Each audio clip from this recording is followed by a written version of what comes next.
Welcome back to my channel, Ragamuffins. My name is Raggy and today I am bringing you 5 unique things about Pawmi and Pawmo and Pawmot, that entire evolutionary line. Pawmi is the point of a lot of contention and arguments that I have found in the community, and we're going to go into that in a little bit. But today's video is going to be all about this Pokemon and his entire line, and 5 things about it that make it totally unique. Maybe not of all Pokemon, but within a certain niche at the very least. So, without further ado, we're just going to get straight into it. So for some context, it's worth mentioning that Pawmi is a Pikachu clone, and if you don't know what that is and you've been sleeping under a rock forever, then allow me to explain. A Pikachu clone, every gen has one. There is a Pokemon that is introduced to be reminiscent of Pikachu, and they are characterized as typically being an electric-type Pokemon, with the cheeks similar to Pikachu, the round cheek spots.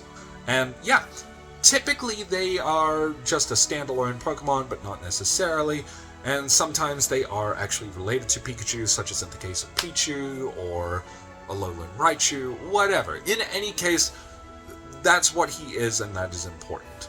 Getting into the video, the first thing about Pawmi that is perfectly unique is that on the subject of him being a Pikachu clone, he is the first and only Pikachu clone to have an evolution, or at least since Pikachu himself, because we all know that Pikachu evolves into Raichu and evolves from Pichu. But as far as clones go, because Pikachu isn't and Raichu aren't really a Pikachu clone so much as they are an evolution, Pawmi being the first legitimate Pikachu clone to evolve is a big deal, sort of. It's just something that makes him very unique. But he does have his evolution into Pawmo, and not just that, but then he turns into Pawmot. So he gets 2 evolutions. So that's a big deal. I will take this opportunity to say that there is a lot of contention about the terrible design of Pawmo and Pawmot. Now, Pawmi's design overall is pretty good, but when you look at Pawmo and Pawmot, they actually don't really change a lot, albeit they get considerably bigger. And by that I mean, Pawmi is probably the size of your fist, and Pawmo is probably the size of a Jack Russell Terrier, I guess. And then you've got Pawmot, who is, I don't know, 3 foot tall.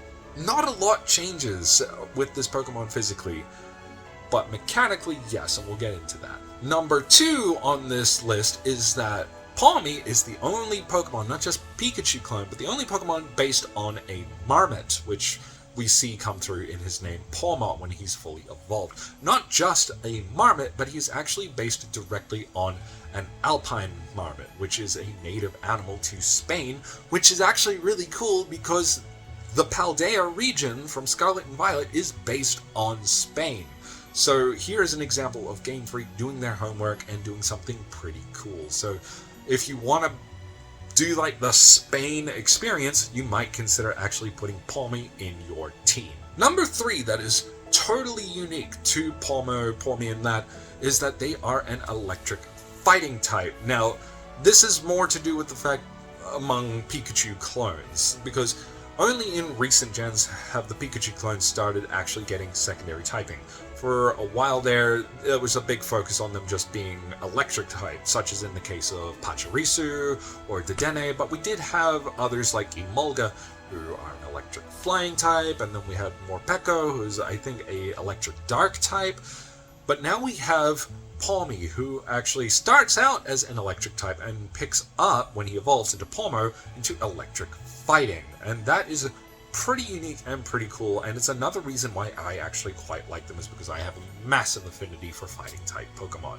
So that is something pretty unique to Pawmi. Number 4 on this list, and this is where we're going to get into how he operates mechanically, is that of all of the Pikachu clones, Pawmi is Pawmi, Pawmo, and Pawmot are the only ones that can have the abilities Iron Fist and Natural Cure, and these are both really good abilities. This makes them incredibly viable competitively right out of the gate, regardless of whatever their base stats might actually be.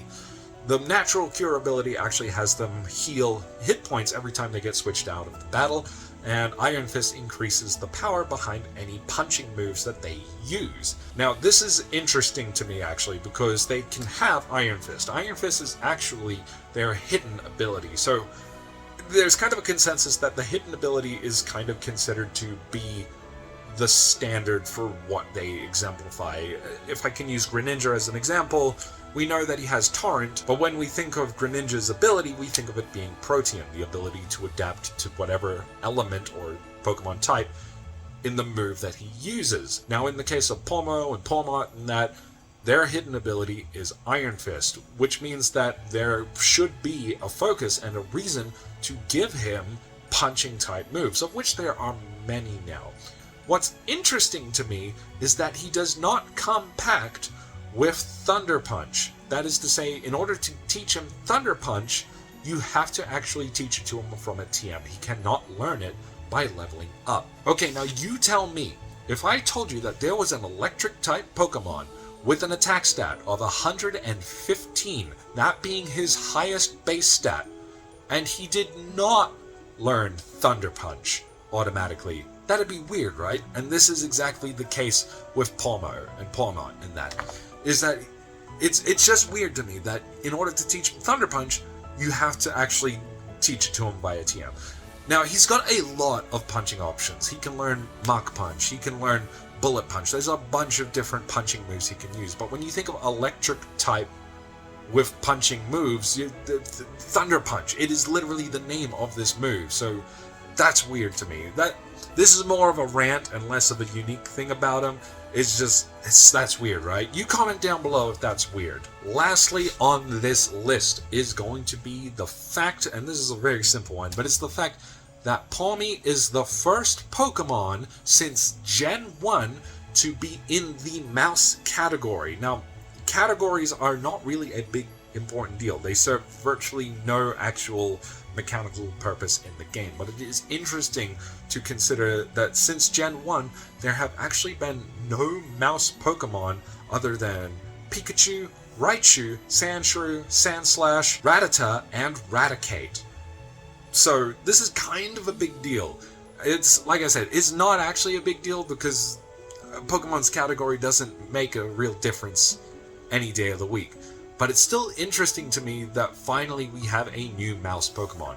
Even Dedenne is not in this category. Unless he is, and I just didn't do my research properly. But you would think there would have actually been more over the years, but there you go. In any case, everybody, these have been my 5 realizations of things that make Pawmi, Pawmo, and Pawmot unique. If you enjoyed the video today, then make sure to give it a like and subscribe and hit the bell icon so you can get instant updates anytime there's a new upload and you never have to miss out again. Share the video with your friends, and hey, thank you so much for watching. In any case, guys, I will see you next time. You have a good one.